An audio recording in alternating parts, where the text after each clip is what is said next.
Hey guys, it's Alvin and Jess, and we are The Most Potato. On today's episode, we'll be discussing Monkey Man. There will be spoilers ahead, so if you haven't watched this movie yet, save this episode and come back after watching. Thanks for tuning in, and we hope you guys enjoy the show.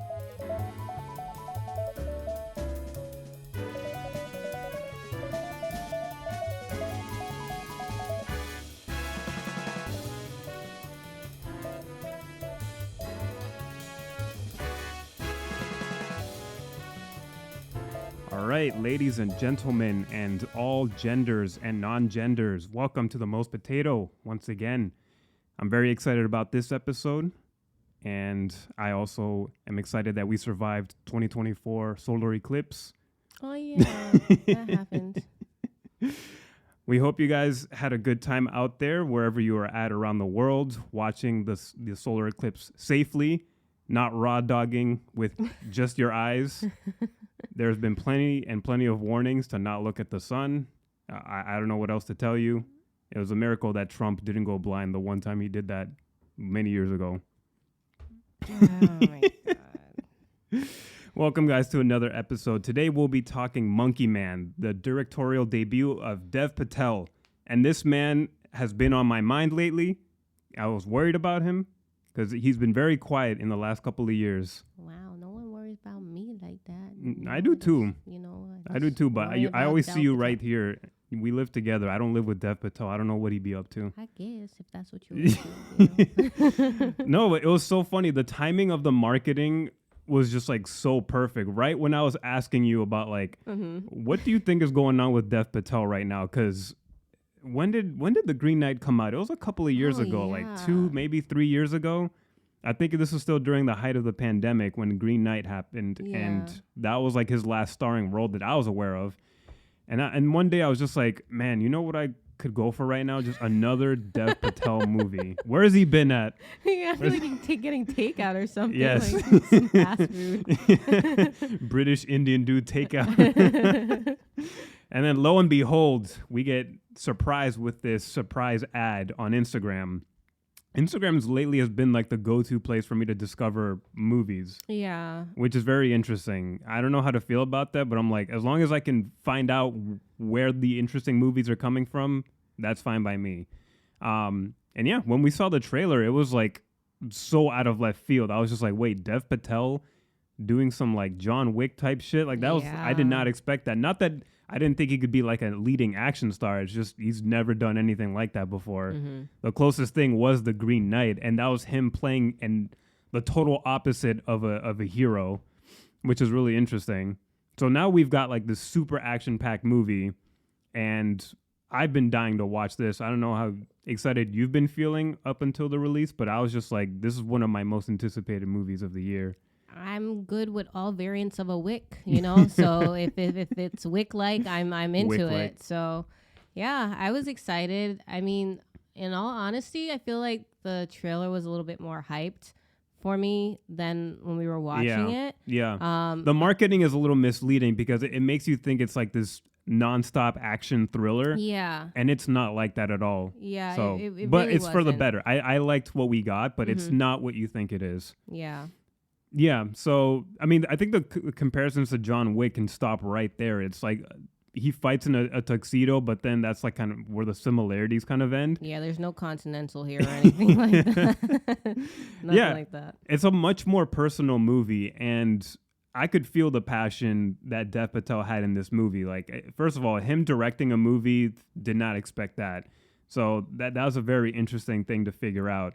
And when they were promoting this movie, like just learning about the production of this movie was like so fascinating because this thing just went through hell and back. Yeah. Like he mentioned a couple of things. I feel like he low-key lied about all this stuff so he could get more attention on this movie because the bad luck that he experienced was ridiculous. Like this movie almost did not happen. Like he was supposed to, first of all, he lost his physical locations that he set for the movie. He was supposed to film in India, actually lost the location of India because right when COVID first hit is when he was starting production.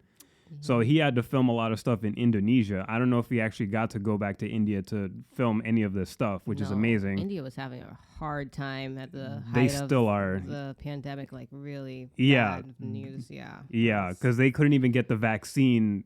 Like, they were one of the many countries that couldn't get their hands on the vaccine right away, which is ridiculous. I couldn't believe how it was being handled there. I was just like, are you fucking kidding me? So it would only make sense that, you know, he couldn't get that location or go back there. Yeah, so that must have sucked. And then also apparently he broke his hand on filming the first action scene, which is just fantastic because that's what you need during the first time filming this movie is you actually break your hand.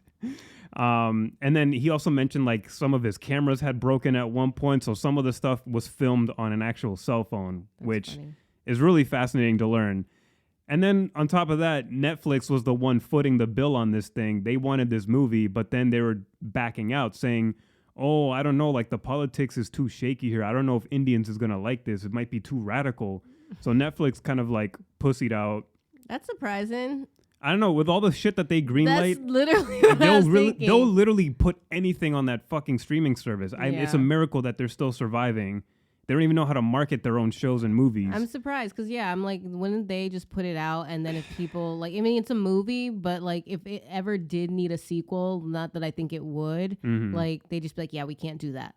Yeah. Not after what happened with the first one. That's usually what they do at shows anyway. They're like, oh, after that first season, we can't do this again. So it's insane. But anyways, it's a good thing that Netflix lost this shit because this is not a movie that deserves to go straight to streaming. Like, Jordan Peele came in and saved the day, and he was just like, I'll take it into my production company. He saw the movie. He liked it.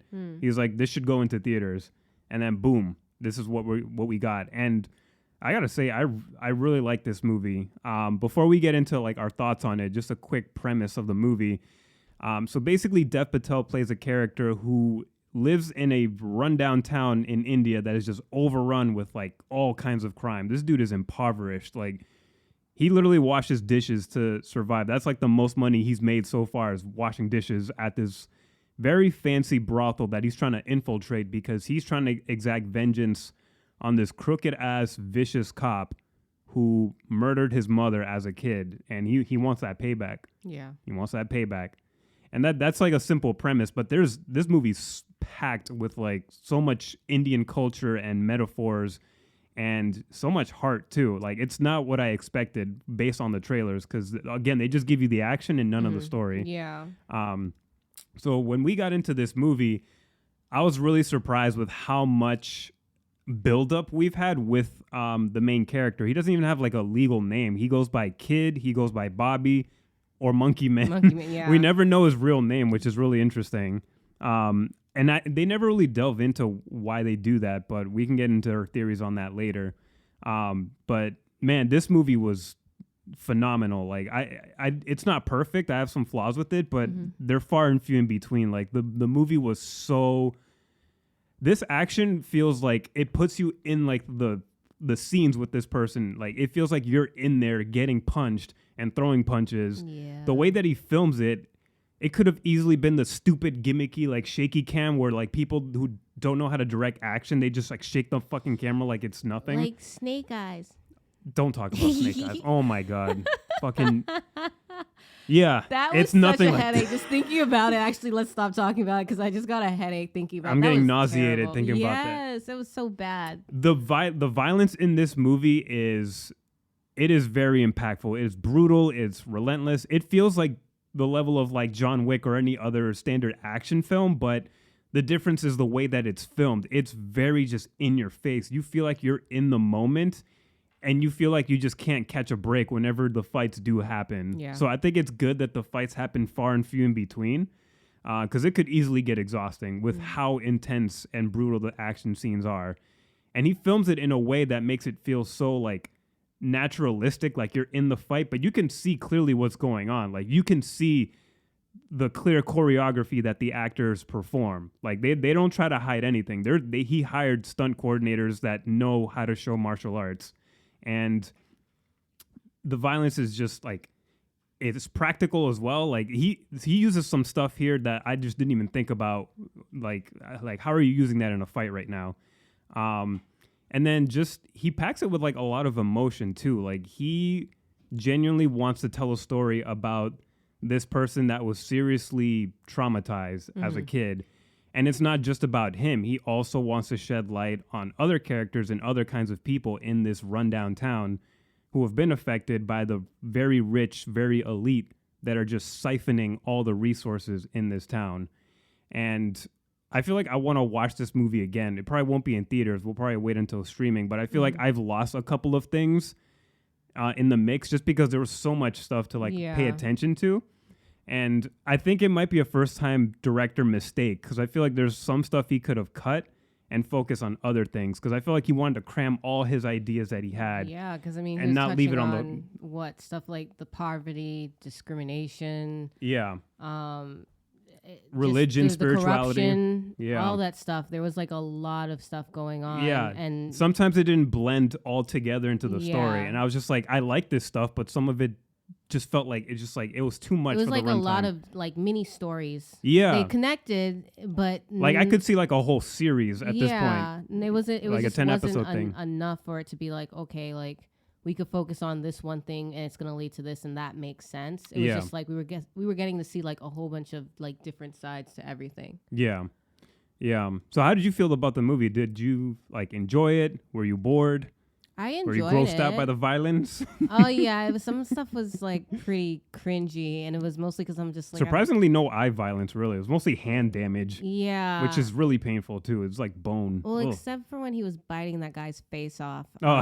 It was like this like pimp guy in his brothel, and he got mad because Bobby brought basically the cops through his business, and then he started swinging an axe, and then they were fighting. I was like, oh my god! I just kept cringing because I'm like, ugh. And then he like accidentally hit some customers with the axe, the brothel owner guy, and I was just cringing at those moments. I think I audibly like groaned out loud. When that happened. I was like, oh, that wasn't meant for you. Exactly. So that was just like, oh, that just made me so uncomfortable. Like, but those scenes, they were good. I mean, like we said, there's like a lot going on, and like I wish, like I don't know, not that there was more time because it was about 2 hours. Yeah, right? It was already 2 hours. Just some stuff could have been trimmed. Yeah, they could have trimmed some stuff or take some stuff out.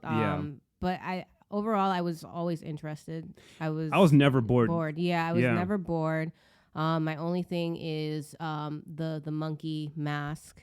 And the limited amount of usage it got once shit was getting real at the end in the last act. But other than that, you know, I thought it was great. It was fun, you know, and Dev Patel was doing his thing, you know, hitting that bag of flour or whatever that was, getting everybody hyped, and I was just like, yes, we're here for it. We love it. Yeah, so overall, I think we really liked this movie. I think the movie didn't disappoint at all. The trailers might have misled us to think it was going to be like nonstop action. Yeah. Because I don't think a lot of people were expecting there to be like a lot of like cultural exploration with this character and sort of like exploring his past trauma. Because there's a lot of very slow, quiet moments. Yeah, definitely. And there was like a part of my brain that just felt like, I feel like at this point is where you typically would just ramp it up and just start the action. Yeah. But it didn't bother me because I wanted to know more about what was going on with Dev Patel's character, with other characters, with the town itself. And I like those moments because usually like if it really was like a John Wick type of thing or whatever, it would just be like, okay, he gets his ass beat and then he steps away for a little bit to recuperate in like 24 hours and then he's at it again and there's like no reason to it. It's just because this man is just so like driven and that's it. But with this character, with Bobby, we're getting a whole like background story. We're seeing where his trauma comes from. We're seeing how he is taking the time to like actually heal and, you know, use what he like basically use the ass beating that he got and like learning from it and getting help from other people as well too. And I thought it was like a good, like, let's slow down for a minute and really think about this. Because like his first attempt at getting his revenge failed spectacularly. It wasn't really planned out. And, you know, and that really like kind of made him hit rock bottom. He almost died. Yeah. So I was just like, those moments, I appreciated it, even though like the trailer made it seem like everything was going to be so quick and fast paced. Right. It's like, I'm glad it didn't go that way. It didn't go that way. And I'm not mad at how they like advertised the movie either. I don't think it was like a bad advertisement. I think no, they could have actually advertised more. Yeah. They didn't take that much time to push the promotion. They didn't. I mean, I was hooked with what I got already. Yeah. But I thought it was, You know what it needed? It needed a toy tie-ins at Burger King. Bring back those kids meals with toys. They don't do that shit no more. Freaking, we need Monkey Man toys in McDonald's and Burger King. That's how you get the fan base. You don't eat McDonald's and Burger King, so what you get, grown ass man going to get a Happy Meal. But the kids need to know. Like, sir, there are no children in your backseat. Like, those are for kids only. And it's rated R. So are you sure you want to bring your 10-year-old to this? So let's get into like the world building real quick, because I think that's like that is like the heart of the story, is this town in India. I believe the town is called Yatana. That's what I looked up. So basically Dev Patel's character is, man, he's struggling. Like, he'll take like any odd job, whatever it takes to like make it by. We don't even see if he even has like an apartment, really. No, it seems like the place where people he's just employed, like live in the streets. Yeah, they kind of just, everyone sleeps on the floor on top of each other. And then you get up about your day, and then the imagery just hits again. you. Yeah, right away. There's people like, oh yeah, that's right, because he was sleeping in like this cottage with a bunch of other strangers. Yeah. So there's like this commune basically where like wherever you can lay, that's where you're gonna lay for the night. Yeah. And the movie right off the bat really wants to hit you with, this town is fucking impoverished. Mm-hmm. These people are doing whatever they can to get their next like dime and their next meal. Yeah. And it is like really savage. So that already sets up wonderfully like what we're getting into. The movie has like this like very gritty, like grimy, filthy look to it to really add to like what's going on in the movie. And you see that like how people survive off of like swindling off of each other too. Yeah, it's like a whole network basically. If you're not getting robbed, like you're the one doing robbings, and you're like low key doing like these Ocean's 11 type heists with other people. Yeah, basically. Like, and that was funny when there was that scene with the guy, and he was in a wheelchair. And he was, that was so funny. Yeah, I don't know if he was pretending to be blind or something. He was pretending to be blind. Okay, he was. I thought he was just like pushing through in his wheelchair and just like, And he took the lady's wallet, the one that runs that giant brothel. Exactly. Queenie. And he took the wallet, and I was like, okay, he's just gonna grab it and then go somewhere and take out the money and drop it. But no, the wallet went through a whole chain of people, kids. You got to highlight the first part of that chain is when he was rolling down with the wheelchair. And then suddenly he just like gets healed and then just jumps off the wheelchair and starts running and booking yes. it. So they'll do anything to like try to like get more money or more information or more resources off of rich people. Exactly. And I love that shit. I love seeing that whole network of that wallet just going from one person to the next person to the next person before it finally lands on Bobby's hands. Mm-hmm. That was really cool. Yeah.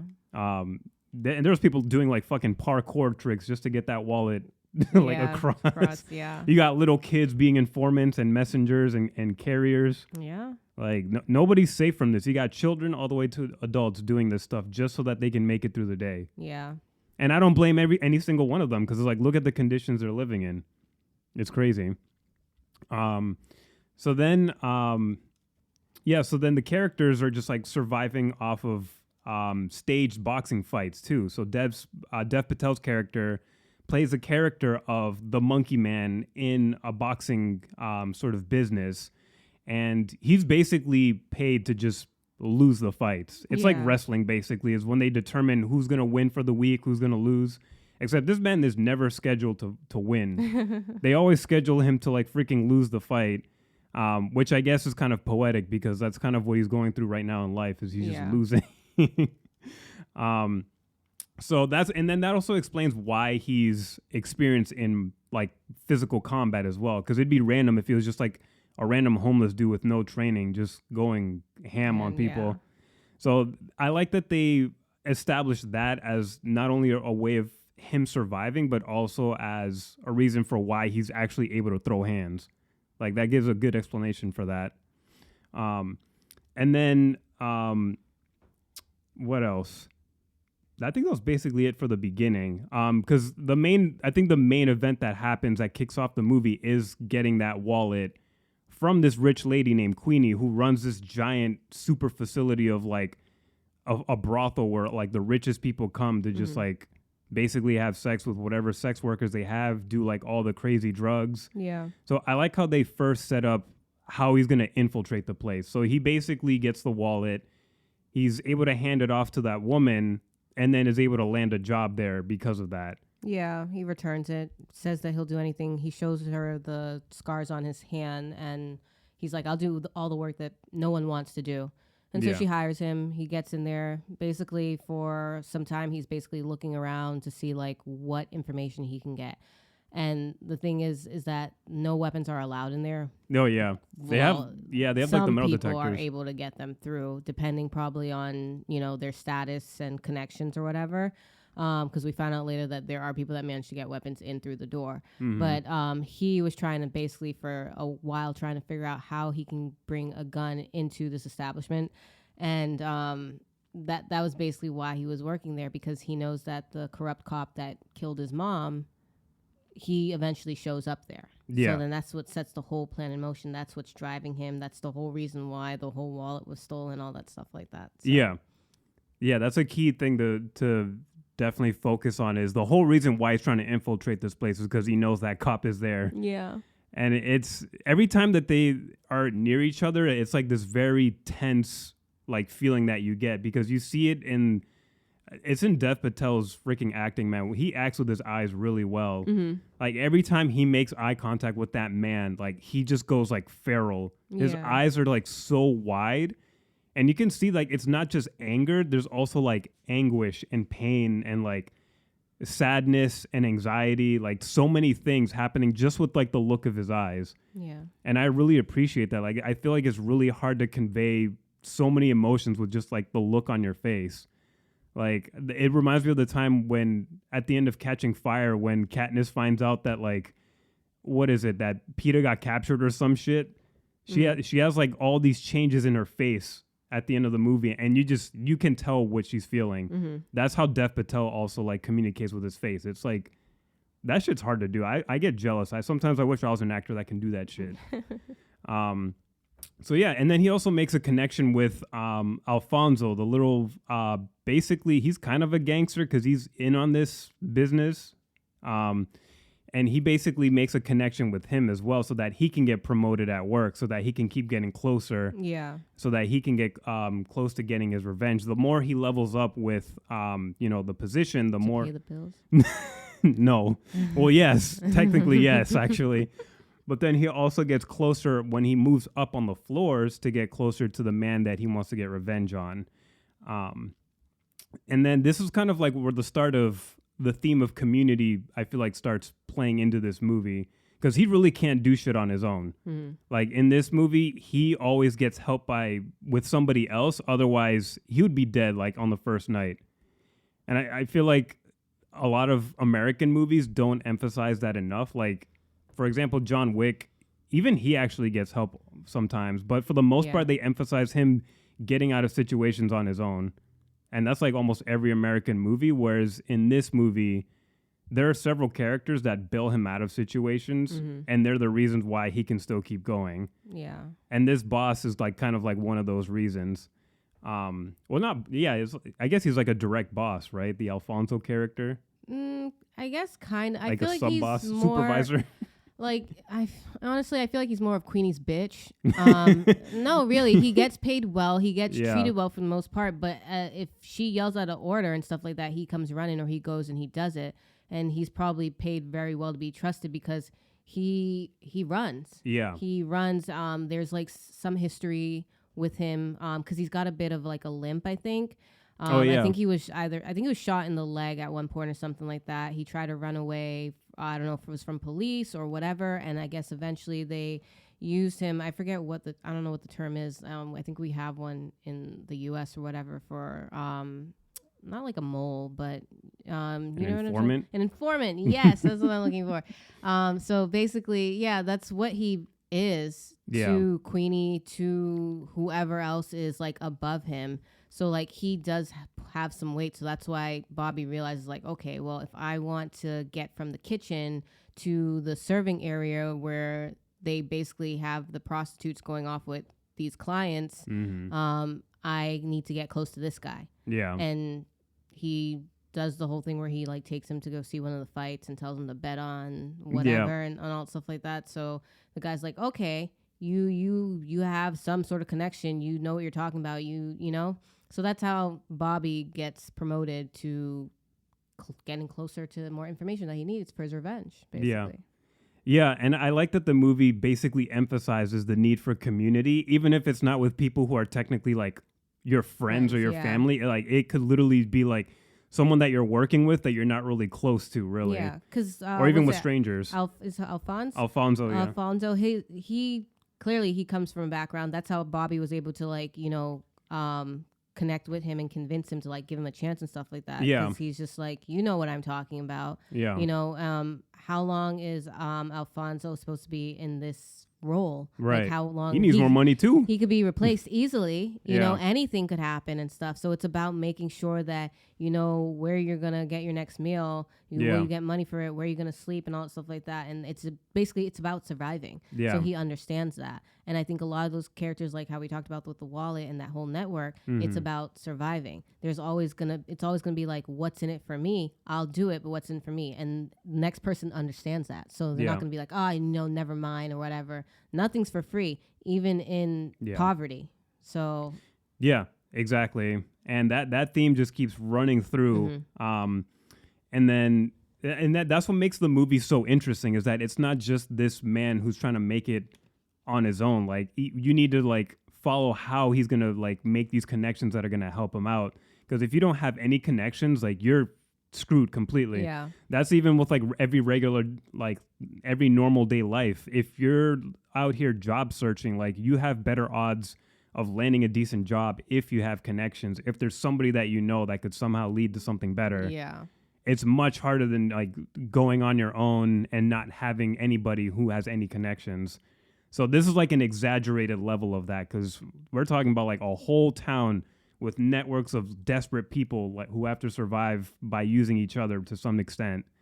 So I like that they established that relationship with Alfonso and Bobby, and they actually kind of sort of develop a bit of a friendship, or at least a friendly rapport, because Alfonso serves as like a comic relief, which is, I actually liked him. He was actually enjoyable to watch, even though at the end of like the second half of the movie, they just like drop him completely. Like they show scenes of him afterwards, and then he just doesn't add anything else to the movie, which I don't know. Did that bother you? Not really. That bothered was more me. bothered. I was confused. So I know I'm jumping. We're gonna get ahead, but that's fine. It's just that basically when Bobby.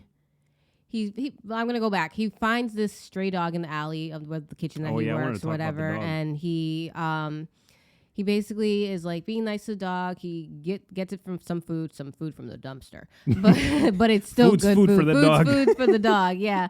But he feeds the dog, and then he starts training the dog, and then one of the prostitutes like that sees him.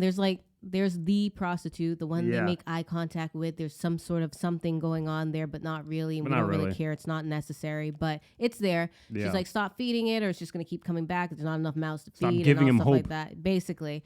And he ignores that. He trains the dog, and then eventually we'll see the dog comes running back to the alley after he calls for it.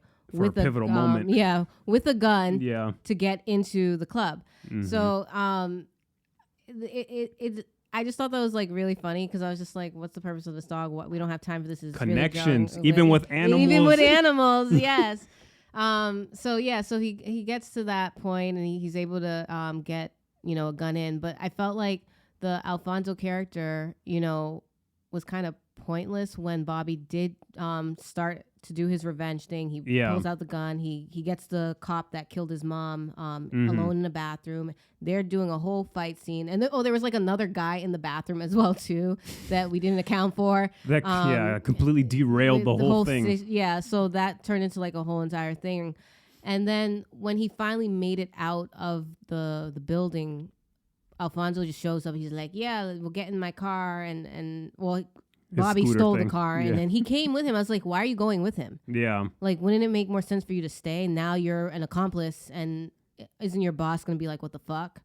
That is true. So he basically loses his job and goes into hiding after they're searching for Bobby, because if he goes back there to work, right, they're just gonna be like, yeah, they'll fucking kill him. Yeah. So I was just like, that didn't make sense to me. That might be a plot hole in the movie that you might have pointed out. Because, yeah, why did Alfonso decide to leave with Dev Patel's character if he wasn't outed as an accomplice? Yeah. Yeah, he could have just stayed back at the job and just pretended to be shocked. I mean, I'm just like, unless it was just like, oh, I'm the one that recommended him, so they're going to look at me, Maybe. so I got to go too. But it seemed a little like that wouldn't make it felt that far-fetched. much sense. Yeah. Yeah. So I was just like, I didn't understand why he was there. And then when Bobby was driving his little scooter car, they got into an accident, they crashed, Alfonso just took off. Yeah. Which leads back to the story where one of the bosses made a dig about him. It was the cop, actually, how he ran away and he doesn't stick around. That's why he got shot in the leg or whatever. Oh, yeah. Alfonso runs off again, leaving Bobby. Not that there was much for him to do. They were surrounded by cops, and there was like a whole yeah, at that point, I'm like, what could you do besides stand beside him and be like, all right, let's just get caught together? Yeah, which I'm just like, why would he do that? Yeah. So, yeah, that was like the only thing I was just like, why did you get in the car with him? That makes no sense. Yeah. You know? So I didn't really care that his character just kind of disappeared. And he That's probably why I cared, is because if you joined him on this car chase, I feel like you would have to add more to the story to help him out. Yeah. Otherwise, why did you join? You could have stayed back and kept your job. There was not much to it. I was just like, okay, we can leave that alone. I don't know if it was like a way to completely isolate Bobby, because later on he does not have that connection to get in anymore. Like, he has to just go in when he's ready to go in and fuck shit up. Yeah. So basically that whole thing happens. There's a whole manhunt. Eventually Bobby gets caught, but he breaks his way out of the paddy wagon thing, killing a bunch of more cops. And so he's like even more of a wanted man than he already was. He makes his way out. He's running across some roofs and stuff like that, and gets sniped by a sniper in a helicopter and falls into this dirty doo-doo water pond. Which, my favorite. I think that was like the grossest part of the movie for me. I was just like, what is in that water? You cringe more at that than any violent scene in the movie. I know. Which I guess that's fair, because he's got open wounds. The water can infect you. It's just, ugh. Yeah, no, I get that. Yeah, and that whole chase sequence was intense, and I didn't expect that after like the initial fight between Bobby and Singh, the cop that he wants to get revenge on, because that bathroom fight scene against that evil crooked ass cop, like that was a really brutal, intense fight. And that guy, he's like big. He's like, he towers over him. He's like an Indian Negan from The Walking Dead. You kept calling him Indian I know. Negan. I was just like, he looks like Negan because he has like the stash and the bill too.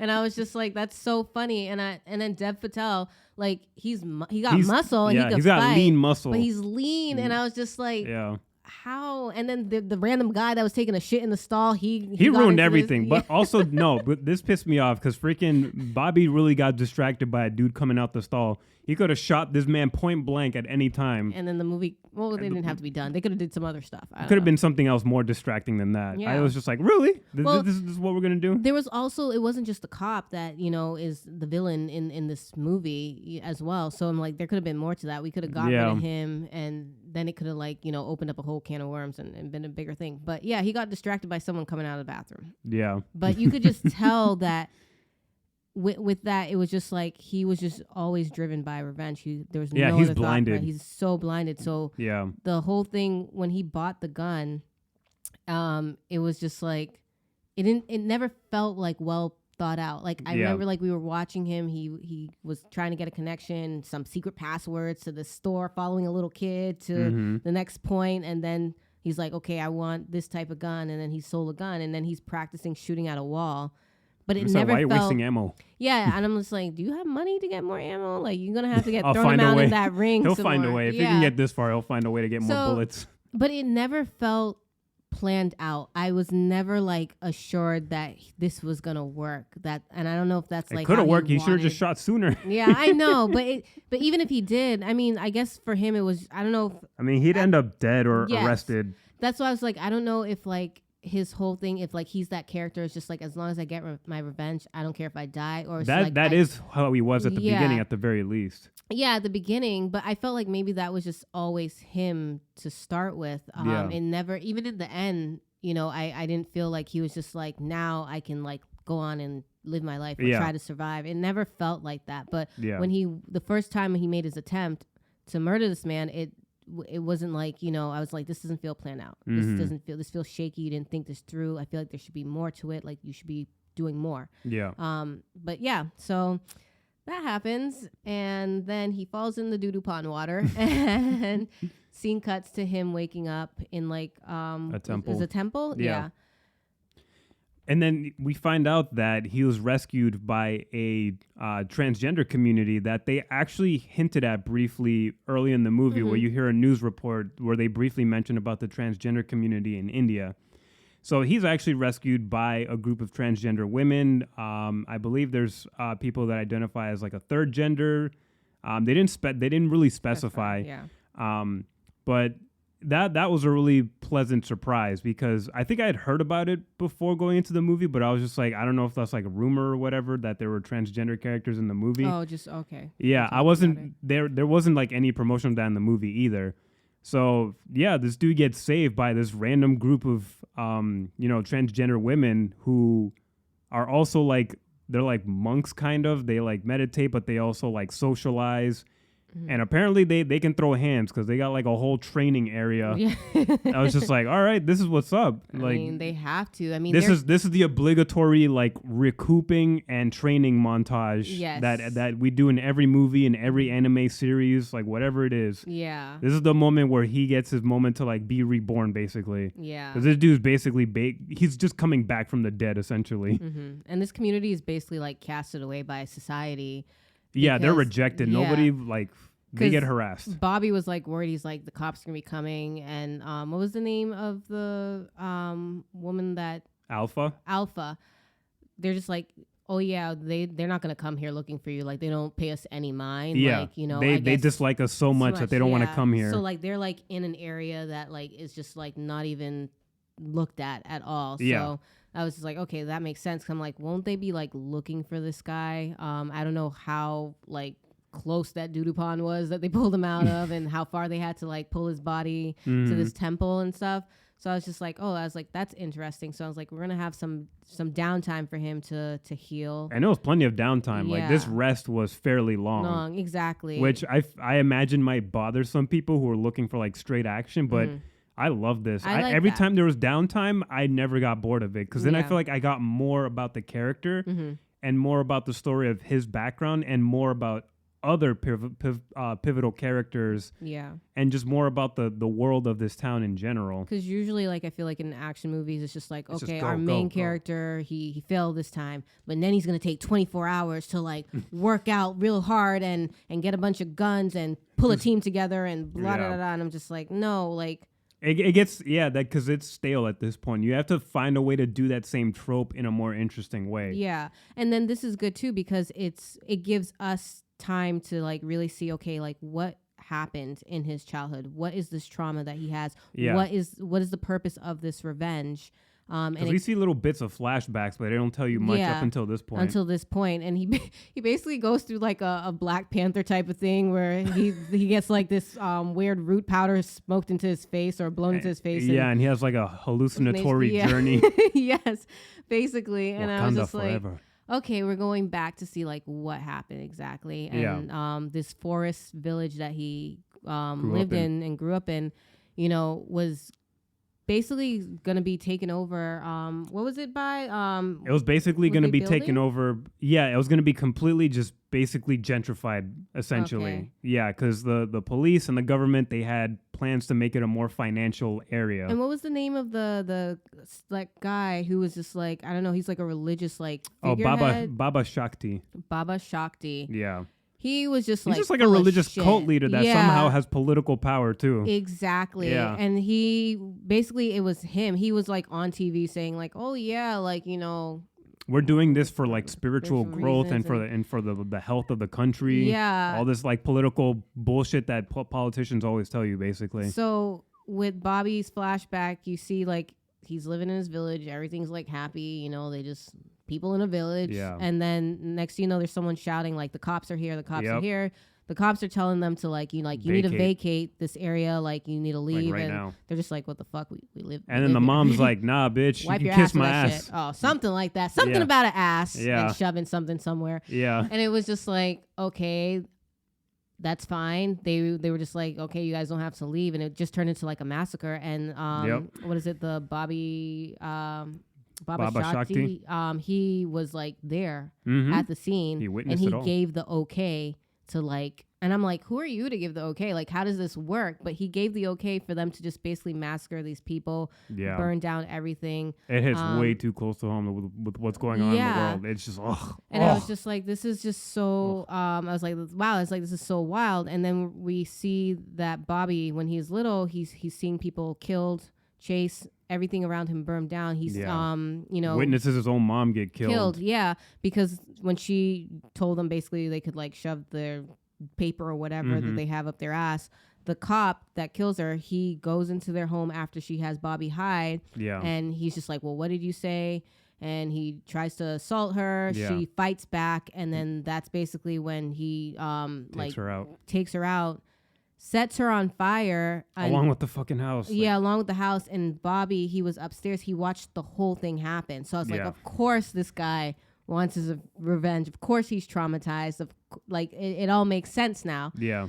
So the burn marks that he has on his hands, yes, I feel like it's from fighting and doing any odd jobs that no one wants to do. But it's from the moment where he tries to put out the fire on his mom, and it just doesn't happen.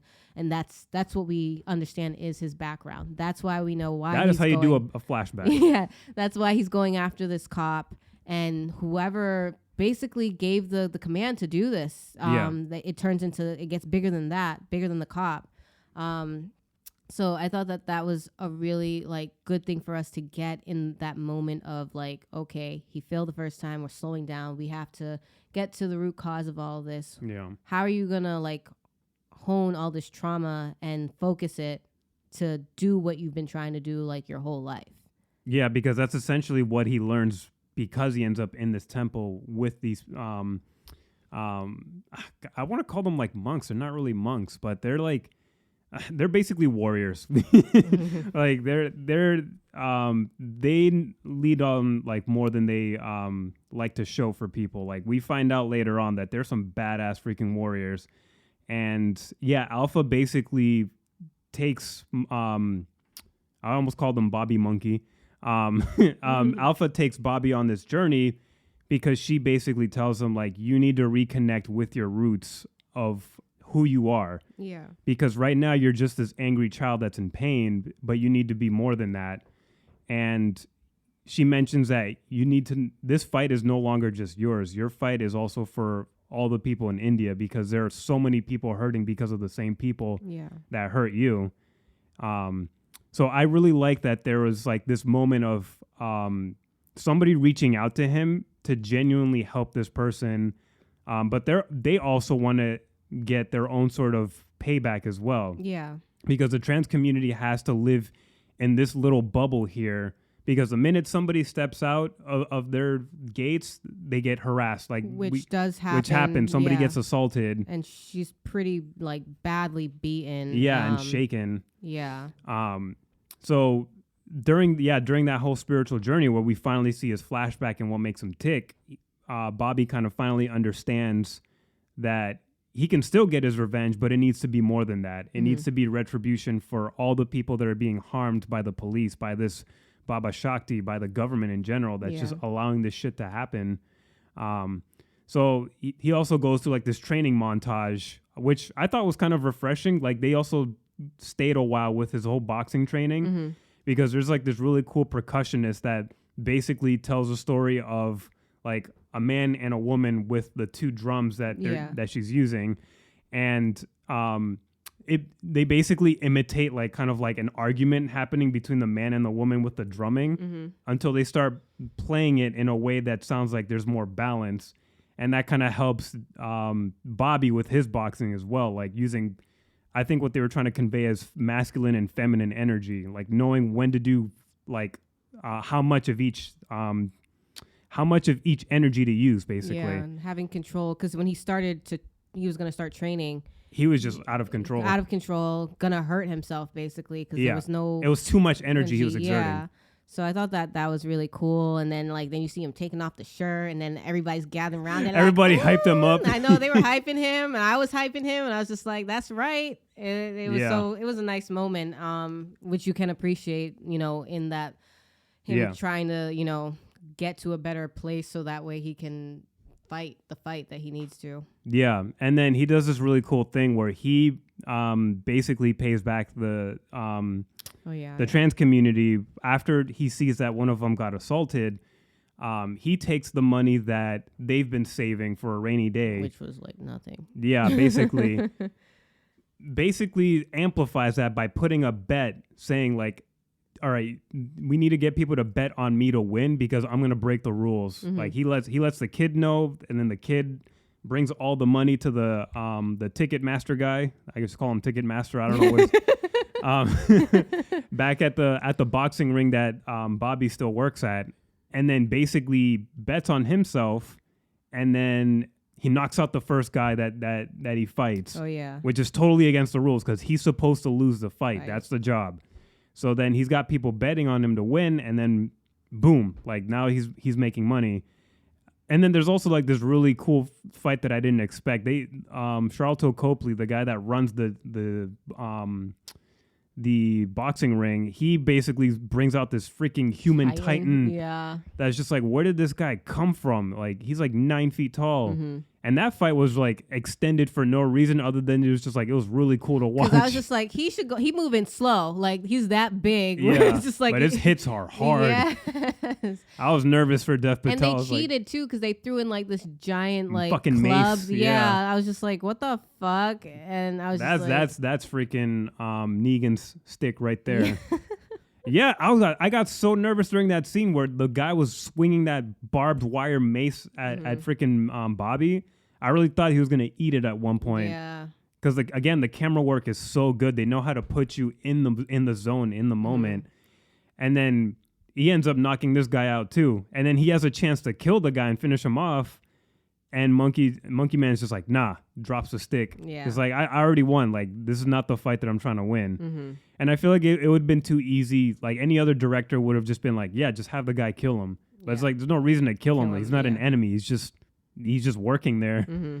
So I appreciate they had that moment of Bobby just showing restraint and just be like, nope, I got the money. I wonder if before his spiritual journey, maybe if he would do something like that. Done it. I wonder, because he was extremely desperate. Yeah. So maybe, who knows? Thank God he didn't go that path. Yeah. So then he comes back with this giant fucking wad of cash, and then just leaves it in the backpack. Yeah. For the community to use whatever they need. And then leaves a nice little note saying, like, basically, you just sounded like Mufasa, just like, remember who you are. Simba. It's time to remember who you are. Which is a message that Alpha tells Bobby when they first are going through the healing journey. So now Monkey Man is basically just reawakened. Yeah. And he's reconnected with his roots, which is connected to, like, the mythology that the movie first opens with, which is, like, this monkey god that accidentally eats the sun and then forgets all of his abilities, and he needs to regain his abilities again. Yeah. So that's what's happening with Bobby now. And this is basically where like the climax of the movie happens, and then that's where he gets his nice little John Wick suit going on. This dude is like, he looks like he's ready to just like go to a party, but that's like the last thing that's going on. I know. Like, because I totally forgot about the dog at this point. I was just like, okay, he can't bring a gun into like this establishment. Mm-hmm. So how's he supposed to take out the guy? And then when they show the scene of him calling the dog, and then the dog is just like running with this like little paper bag, I was just like, oh, that's the gun. That was the gun. Yeah, that was earlier in the movie. Yeah, because for a while I'm just like, why? We see the dog for a while, and then we never see the dog for like the middle of the movie. Yeah, because I mean, that was the dog. The whole purpose of the dog was for him to get the gun for the first part, where his first attempt was. Yeah. And then his second, when he comes back, he's just like, fuck it, I'm just gonna fuck you guys up and go inside, which is what he does. Yeah. So I thought that was really cool. And then the only thing, like I said, was just like, I wish he wore the monkey mask more. I agree, because there's like a whole scene of him bleaching his monkey mask from his job. Fight, yeah. And it's just like this weird, it's like this very dramatic slow motion scene of like, look, my new white monkey face. Yeah, I thought he was just disinfecting that shit because that shit was dirty. And I was like, oh, we bleaching it. Okay, I get it. And then he comes back to the brothel or establishment, and he's just wearing it with his new suit. Yeah. Walks it looks everybody. badass. It looks so cool. Yeah. He beats these guys. No, he takes it off before he beats their asses. And I was just like, I mean, I get it. Like, you need to like see, and like it's mostly for the stuff. But I thought it would have been cool. I could suspend my disbelief that he can see through the mask. I would have thought it would have been cool if he beat their asses with that on, and then like carried the mask throughout, because it's basically like going up levels and stuff. Or maybe, I don't know if he was, going up levels to like certain places that he had to get. So first he had to fight these guys, the alley guys, then the kitchen guys, then that kitchen guys scene was so good. I'm mad that they put that as like the main thing in the trailer, because that's honestly probably the best fight scene in the whole movie. Yeah, it was funny too. Yeah, but I was just like, why didn't we keep the monkey mask? It's supposed to be symbolic of you as like this monkey god. If I have a problem with the movie, I feel like that's it. Like I know we talked about like a few things that it could have done or cut out or done, but I feel like that I was just like, that was like the one thing that's ringing in my head, is just like, why we went through the trouble of cleaning it, I just redesigning it just for him to like just walk through the streets with it so he doesn't get noticed, and then just whips it off as soon as in the alleyway and starts the fights. I was just like, oh, that's too bad. That would have been cool though. Yeah. So I don't know. For a movie called Monkey Man, there's not a lot of monkey going on. Like he makes an appearance every once in a while. Yeah, I mean they do the mythology, that whole thing with it and stuff, story. But I was hoping to see him in it more, and for how symbolic everything is. You have the Baba guy who is basically running everything with his weird cult. Yeah. And his symbol is like the lion. And then he has like his like henchmen wearing like lion rings or whatever and stuff like that to represent like how they're like everywhere. So I thought, I was like, if Dev Patel had made his character wear the monkey mask, it would have been like way better to do that. But yeah, so we get he beats those guys up in the alley, he beats those guys up in the kitchen, which was like a really entertaining, cringy but like fun scene. And then during that whole time there's like, basically, was it like an auction, or it was just more, I don't remember what was going on. It was an auction. I think I don't know who they had there. They were just hanging out at a lounge, taking drugs and shit. But they had like important people there, like I guess, or customers, like high powerful rich people. Yeah. And then he just goes in there, and then there's like a whole bunch of fighting again. All those people leave, the prostitutes and all that stuff like that. The customers, they all like scurry out of there, and then like the guys come in and they start fighting him too. And I like how they set up how overwhelming that fight was, because there's a whole scene where they set up a tension moment of Bobby looking around the room, and he's like, fuck, I can't take all these guys on my own. I was like, fuck, he can't take all these guys. Yes. And then boom, here come the Transvengers. Yes.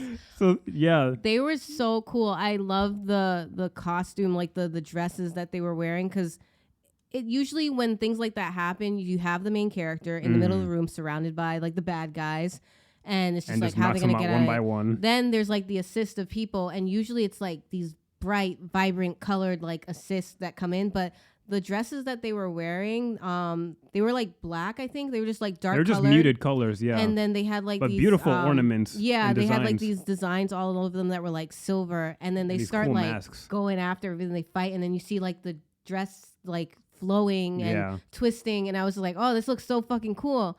And then he was like, all right, I can get back to it. So he started fighting his guys, and he would have been cooked in that fucking moment. Yes. He would not have made it on his own. Because we did see them running in to assist after he went in, and I wasn't expecting that. So they came. He wasn't expecting it either. Yeah, he wasn't expecting it. So I was just like, oh shit. So I just thought that was so cool. But then you had bitch ass Queenie, the woman that that with the wallet and stuff like that. Yeah, the owner of the establishment. She comes in with her gun, shooting up at people and all stuff like that. And then I was like, fuck. Yeah, every one of those warriors that got lost, I just felt it so hard. I was like, nah, I don't want a single one of them hurt. That turned into a whole thing, and then I was like, shit, now, because they were fucking those guys up, and then that turned into a big distraction. They never really established that they were warriors like really up until that moment, because like Yeah. we saw that they have like a training ground, but it's like we didn't expect them to be full on like Avengers here. I thought that was part of like the monk life or something, you know? Yeah, like, so for them to show up, I'm like, I need like a spin-off series or a movie about these people, because where did they come from with all this? Yeah. This whole like defense arts that they have, that's amazing. Yeah. And then like the way that they rolled up and the way like they had like the henchmen with the trans community like facing each other, it really felt like that end game moment where like everyone's colliding into each other. It just felt like so epic. I was just like, this is so fucking amazing. And thank God for this like one positive representation of transgender characters in a movie. I didn't expect that in this movie. So I really appreciate that. And it just shows them as just as people, just as characters. Like, it's not just their transness that's like the focus. Like, they're fully fleshed out people that you would care about. So I appreciate that like basic just respect and understanding that you can have these people on screen and it's not a big fucking deal. Yeah. So I can't wait to see what the right wing people think of this. They probably won't even watch this movie. Fuck them. Anyways, so so basically, you know, we didn't really talk much about her. She's one of the Who's prostitutes. We didn't talk about her. The prostitute is Alvin.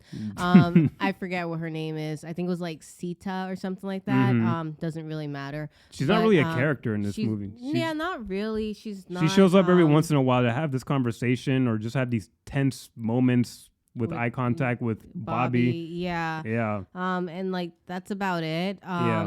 And I wish that was fleshed out more. Yeah, I guess. It could have been if they took out some other stuff, but she's the one that basically saves Bobby from getting shot by Queenie, so that way he can go to the next level. It's not really important because I was just like, this woman has like a gun. I think everybody's like fighting by hand and like with knives every one of those henchmen had no guns. Yeah, just knives in hands. And then she comes in like cussing and swearing and shooting at Bobby, and then Sita comes and like kills her, basically.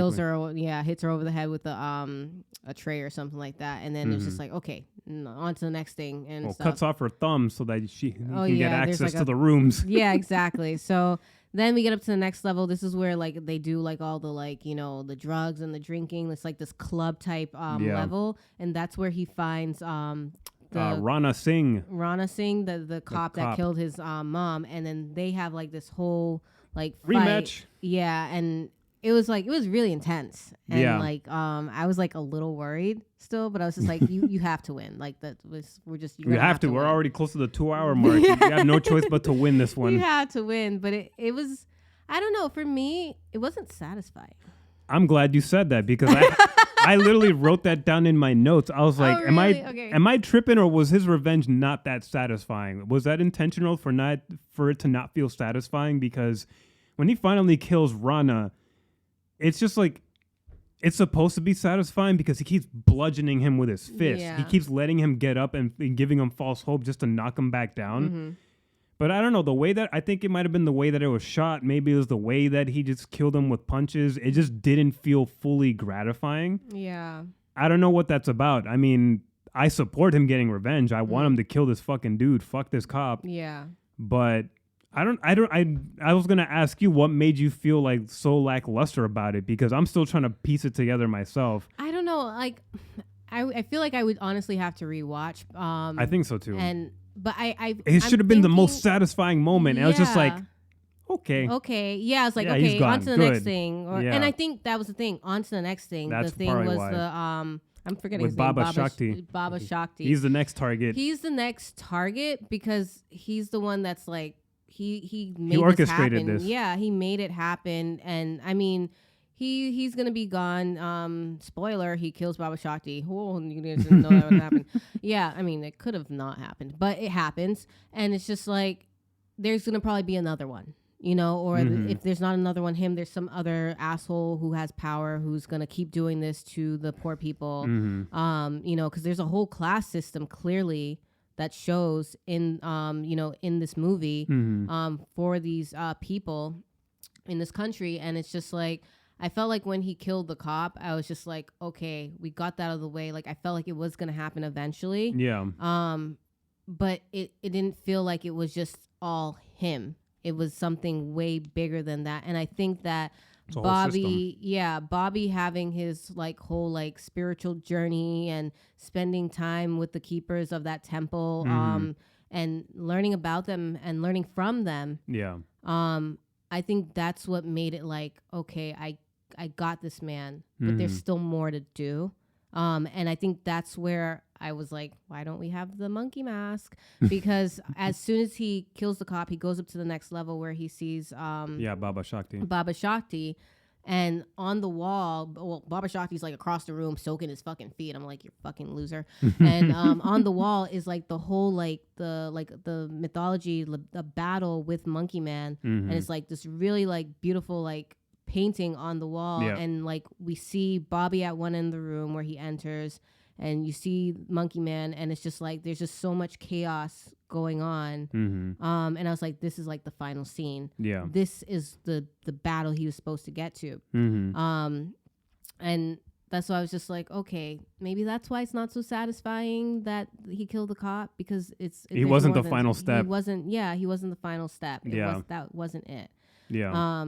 So I didn't know you felt that way at all about that. Oh yeah, I didn't know you felt that way too. I thought you were gonna be telling me like, oh, you're fucking crazy. No, yeah. When I thought about it, I was like, yeah, it wasn't. I was like, we did it. We did it. Yeah. So yeah, that's how I felt about it, and I think that's why I was like, oh, I wish he had the mask on or whatever, because at that point, then he could have taken it off, because Baba Shakti is the lion. Yeah. And, you know, Bobby is Monkey Man. And I felt like Baba Shakti was like really big on like misusing like, you know, religion and symbolism and all stuff like that to control and, you know, guide people and stuff. Yeah. And he did mention earlier when they were talking about Bobby's character after the chase and all stuff like that, he's like, you guys need to get rid of him. 'Cause where like there's one like him, it'll cause this idea will propagate. Exactly. Yeah. So like he knew. I just thought it would have been nice visually to like for the lion and the monkey. That would have been cool. See each other and stand off. You should be director. At least cinematographer. Yeah. So that's what I felt about it, and I think that's why I'm like, oh, okay, we got him, but there's more to it. We now know that. I felt like Bobby's character grew. And he's like, okay, he knows the life that he lives, but he's just so focused on his revenge. And he's like, there's more of us, you know, a lot more people need a revenge, some sort of, you know. Yeah. So. Yeah, no, I definitely feel the same as you with that whole final fight. And it was also kind of hard to buy into that satisfaction with Baba Shakti dying as well, because it's like there's way more people involved than him. Like, you need to take down this whole system. So it'd be nice to see if there was like a scene or like a moment where it looks like there's some hope to take down like the entire system somehow, some way. But I mean, it was still a gratifying ending to the movie. Like, we got these motherfuckers. Like, at the very least, if we can't bring down the system, we got these freaking assholes that are in charge of this sector here. Yeah.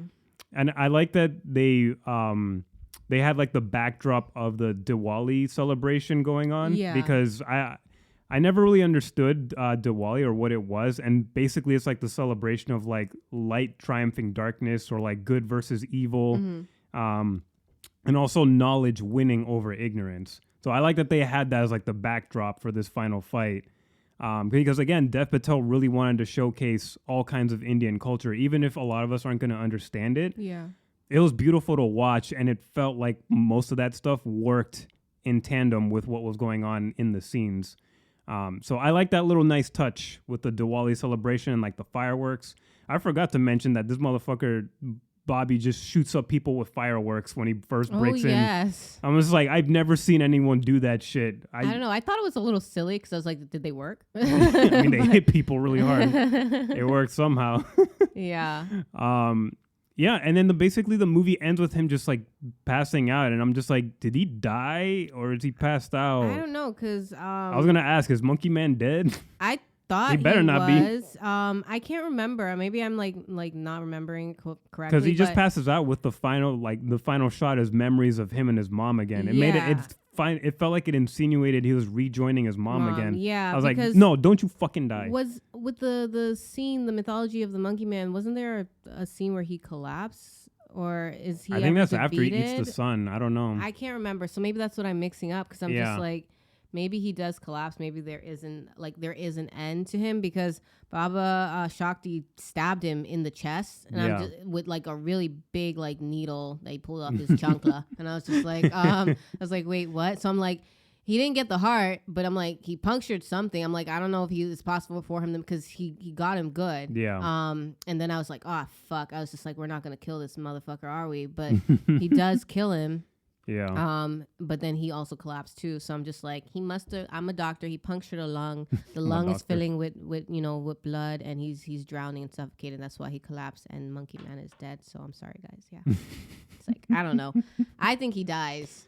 And I just think he's one of many who someone else will not pick up the mantle of Monkey Man, but there's going to be someone else that needs a fight, that needs to fight whoever is in charge or being corrupt. So either way, I'm fine with like how it ended. Yeah, for the most part, it was a good ending. Yeah. So, and this movie just felt like something special because, again, it's a first-time director with a well-known, loved actor, and he did a really good job for a first-timer. Like, there's typical mistakes. I feel like there's too much that bloats like the movie a bit, but I think for the most part, he handled this movie really well, especially for how disastrous the production was for this movie. Like, he had so many odds against him. So yeah, let's just go into our ratings at this point. What are you feeling? Why you do this? What are you feeling? Well, I like to ask you first, but I'll go first. I'll go first. You're gonna copy my answer on this test. That's why. Yes. I'll make it look a little different though. I guess. I'm feeling a strong loaded potato. This was a really good time for me. I really enjoyed it, even though it wasn't perfect with some parts. I felt like I barely had anything to complain about. I felt like this was a nice, refreshing take on like the revenge tale, because doing straight up revenge is just fucking boring to me. Like if it's just a movie about somebody getting their revenge and that's it, great. I don't think you can sustain a whole story based off of that one very narrow-minded desire. Yeah. I think there has to be more to it. So I think it handled that story in a nice, refreshing take with like an honest look at a culture that he's familiar with. I really love that. I love that we're watching it through a very non-white, non-American lens, because we need so many other perspectives. And I just had a really good time with this. It's something that I want to rewatch because I really feel like there's some stuff that I'm missing that I should have in my brain. Yeah. And that's part of like the complaint is like there's just too much stuff that was crammed in there that I couldn't remember everything. But this is a really good movie. And if this is his first movie directing, I can't wait to see what he does next if he has more ideas. So give me more Dev Patel, whether it's acting, directing, or both. Mm-hmm. This is a loaded potato. Okay. Mm-hmm. A loaded potato. I'm giving this a baked potato with some salt on it. Damn, not at least some oregano. Put some oregano, I guess. Yeah, I mean. Oh, interesting. It's like, think of it as like a 3.5. Yeah. Not quite a 4. I wanted to give it a loaded potato. Okay. But no, I can see why. Yeah, I mean, like I said, like there was some things where it could have been like scaled back on or cut. There was just like a lot going on in the film. I wish he would have picked like maybe like 2 things to really focus on. Yeah, I agree. Which I think it would have made it a lot stronger, and then I could have gave it like a loaded potato. Yeah. And the symbolism. I mean, there's so much to try to keep up with. There's so much with something that we're not familiar with. Yeah, and I'm just like I don't say it in a way like teach me like or spoon feed me. Yeah, exactly. Yeah. Not like that, but I feel like those could have been like some really like nice more moments honed in and focused. Just like really polished up the film. Yeah. And then like you said, like all the mishaps and issues that he had trying to film it, maybe that's why. Maybe if he had the resources that he needed when he was trying to get them, then maybe it would have been different. I don't know. But I give this a baked potato with some salt, and Alvin gave me some oregano, so I'm gonna throw that up there too. Yeah. Other than that, that's fair. I thought it was a good movie. I would definitely want to rewatch it. I enjoyed it. Yeah. I was never bored. Very interesting, different take on the type of action movies that we usually get. Right. So, yeah, I think everyone should go see it. Hell I yeah. don't know how long it'll be in theaters. But it's making decent money, so hopefully Yeah. it stays around for a while. I know, and I feel like people like us, they were hyped. I mean, that trailer, the little short show was Yeah. hyped and That got people going. Yeah, so I'm like, go see it. Like, if you guys really, and if you've seen it already, what do you guys think about it? What's your take? What would you rate it? What did you like? What did you not like? I had a good time. Nice. Yeah. All right, and those are all our thoughts on Monkey Man. Thank you guys so much for listening to this episode.